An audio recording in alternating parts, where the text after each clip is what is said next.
Cabin crew ആവണം, air hostess ആവണം എന്നൊക്കെ പറഞ്ഞപ്പോൾ എനിക്ക് ഇക്ബാലിൻ്റെ ഒരു കവിതാശകലാണ് ഓർമ്മ വന്നത്. തു ഷാഹീൻ ഹെ, തു പർവാസ് ഹെ, calm Thera, there സാമനെ Aasman our ഭി ഹെ. നീ ഒരു ഷാഹീൻ ഹെ, പർവാസ് ഹെ, നീ ഒരു ഫാൽക്കണാണ്, ഈ ആകാശത്തിങ്ങനെ ഉയർന്ന് പറക്കുന്ന ഫാൽക്കണാണ്. തെരക്കാം, നിന്റെ ഒരു പ്രവർത്തനം എന്ന് പറയുന്നത് ഇങ്ങനെ പറക്കുക, ഉയർന്ന് പറക്കുക എന്നതാണ്. തെരെ സാമനെ ആസ്മാൻ ഔർ ഭി ഹെ, നിന്റെ മുമ്പിൽ ആകാശം, പറന്ന് കിടക്കുന്ന ഈ ആകാശം നിന്റെ മുമ്പിലുണ്ട്.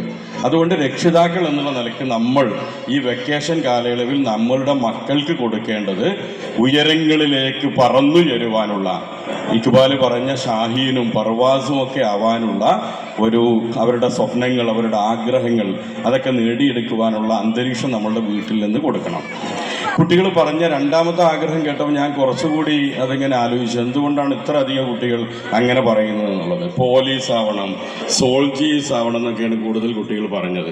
ഒരുപക്ഷെ നമ്മളുടെ ഈ കാലത്ത് കുറച്ചുകൂടി പ്രസക്തിയുള്ള ഒരു ജോലിയായിട്ടാണ് എനിക്കതിനെ തോന്നുന്നത്. പ്രത്യേകിച്ച് ഈ പുതിയ തലമുറ ലഹരിക്കൊക്കെ അടിമപ്പെടുന്ന ഒരു കാലമാണ്. ഇപ്പോൾ കഴിഞ്ഞ ആഴ്ചയിൽ മഞ്ചേരിയിൽ ഒരു പ്രോഗ്രാമിൽ ഞാൻ പങ്കെടുത്തിരുന്നു. ഇവിടുത്തെ പ്രമുഖരായ ആളുകൾ അതിലുണ്ടായിരുന്നു. വിദ്യാഭ്യാസ സ്ഥാപനങ്ങളുടെ ആളുകൾ, ഇവിടുത്തെ പള്ളി കമ്മിറ്റിയുടെ ആളുകൾ, വ്യത്യസ്ത റെസിഡൻസ് അസോസിയേഷനുകളുടെ ആളുകൾ, ബിസിനസ് മാൻമാർ, അതുപോലെ ശ്രീധരൻ വക്കീലിനെ പോലെയുള്ള ആളുകളൊക്കെ അതിൽ പങ്കെടുത്തിരുന്നു. അപ്പോൾ അവർ പറഞ്ഞൊരു കാര്യം എന്താണെന്ന് ചോദിച്ചാൽ, ലഹരിയൊക്കെ പ്രതിരോധിക്കുവാനുള്ള ഏറ്റവും പ്രധാനപ്പെട്ട കാര്യം നമ്മളുടെ വീട്ടിൽ നിന്ന് തുടങ്ങുക എന്നതാണ്. ആദ്യം സംസാരിച്ച ആൾ മുതൽ ഏറ്റവും അവസാനത്തെ ആൾ വരെ പറഞ്ഞൊരു കാര്യം വീട്ടിൽ നിന്ന് തുടങ്ങുക. അപ്പോൾ നമ്മളിവിടെ റിപ്പോർട്ട് പ്രസൻറ്റേഷനൊക്കെ കണ്ടു. കുട്ടികൾക്ക് ലഹരി വേണം. ലഹരി എന്തിലായിരിക്കണം? കുട്ടികളുടെ താല്പര്യങ്ങളും ആഗ്രഹങ്ങൾക്ക് അനുസരിച്ച് നമ്മൾ കൊടുക്കണം. ഇപ്പോൾ നമ്മുടെ കുട്ടികൾ സ്കൂളിൽ നിന്ന് പഠിക്കുന്ന കാലത്ത് സെൽവ കെയർ ഹോം വിസിറ്റ് നമ്മൾ ഇതിൽ കാണുന്നുണ്ട്. കുട്ടികളുമായിട്ട് ടൂറ് പോകുന്നത് നമ്മളിതിൽ കാണുന്നുണ്ട്. കുട്ടികളുടെ ആർട്സ് ഫെസ്റ്റ് നമ്മളിതിൽ കാണുന്നുണ്ട്.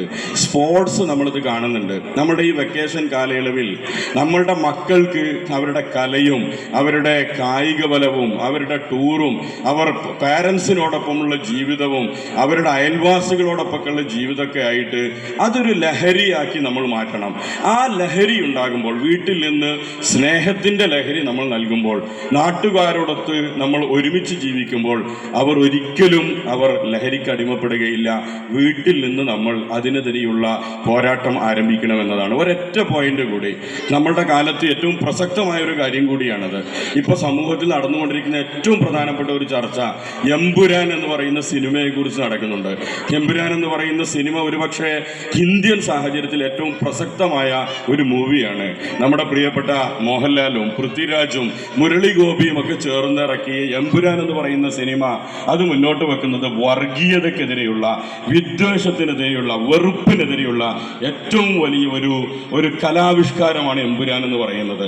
നമ്മളുടെ നാട്ടിലും നമ്മളുടെ ജീവിതത്തിലുമൊക്കെ വെറുപ്പും വിദ്വേഷവും ഒക്കെ പരത്തിക്കൊണ്ടിരിക്കുന്ന വർഗീയതയുടെയും വംശീയതയുടെയും സംഘർഷത്തിൻ്റെയും കാലത്ത് നമ്മളിവിടെ കണ്ടു മക്കൾക്ക് കൊടുത്ത ഫ്രൂട്ട്സ് ഡേയെ കുറിച്ച്, നമ്മളിവിടെ കളേഴ്സ് ഡേ ഒക്കെ കുറിച്ച് പറഞ്ഞു. ഇതാണ് ഇന്ത്യ എന്ന് പറയുന്നത്. വ്യത്യസ്ത കളറുകളുള്ള, വ്യത്യസ്ത വെജിറ്റബിൾസ് ഉള്ള, വ്യത്യസ്ത ഫ്രൂട്ട്സ് ഉള്ള, യൂണിറ്റി ആൻഡ് ഡൈവേഴ്സിറ്റി എന്ന് പറയുന്ന ഒരു കൾച്ചർ, ഒരു സംസ്കാരമാണ് ഇന്ത്യയുടെ സംസ്കാരം എന്ന് പറയുന്നത്. അതുകൊണ്ട് ഈ വെക്കേഷൻ കാലയളവിൽ അച്ഛനമ്മമാർ, മാതാപിതാക്കൾ ശ്രദ്ധിക്കേണ്ട ഏറ്റവും പ്രധാനപ്പെട്ട കാര്യം, നമ്മുടെ അയൽവാസികൾ, അത് ഹിന്ദു ആവട്ടെ, ക്രിസ്തു ആവട്ടെ, മുസ്ലിം ആവട്ടെ, മതമുള്ളവനാവട്ടെ ഇല്ലാത്തവനാവട്ടെ, അവരുമായുള്ള ഇഴുകിച്ചേരലുകൾ, ആ ഇടപഴകലുകൾ നമ്മളുടെ മക്കളുടെ ശീലങ്ങളിൽ കൊണ്ടുവരുവാൻ നമുക്ക് സാധിക്കണം. അപ്പോഴാണ് നമുക്ക് ഈ കാലത്ത് അഡ്രസ്സ് ചെയ്യാൻ കഴിയുക. നമ്മളുടെ മക്കളുടെ എല്ലാ അഭിലാഷങ്ങളും, അവർ പറഞ്ഞ മൂന്നാമത് ഏറ്റവും കൂടുതൽ ആളുകൾ പറഞ്ഞത് ടീച്ചർ ആവണം എന്നുള്ളതാണ്. ഒരുപക്ഷെ ഞാൻ മനസ്സിലാക്കുന്നത് അവർക്ക് നമ്മളുടെ സ്ഥാപനത്തിൽ നിന്ന്, നമ്മളുടെ ടീച്ചേഴ്സിൽ നിന്ന് അവർക്ക് കിട്ടുന്ന സ്നേഹവും തലോടലും അവരോടുള്ള പെരുമാറ്റവുമായിരിക്കും. അതിന് പ്രത്യേകം നമ്മളുടെ ടീച്ചേഴ്സിനെ ഒരിക്കൽ കൂടി അഭിനന്ദനം അറിയിച്ച് ഈ പ്രോഗ്രാം ഏറ്റവും മനോഹരമായി നടത്തിയ നമ്മുടെ സ്ഥാപനത്തിൻ്റെ HMAയെയും ടീച്ചേഴ്സിനെയും ഇതിൻ്റെ പിന്നിൽ പ്രവർത്തിച്ച എല്ലാവർക്കും ഒറ്റവാക്കിൽ അഭിനന്ദനം നേർന്നുകൊണ്ട് ഞാൻ എൻ്റെ വാക്കുകൾ നിർത്തുന്നു. അസ്സലാമു അലൈക്കും വറഹ്മത്തുള്ളാഹി വബറകാതുഹു.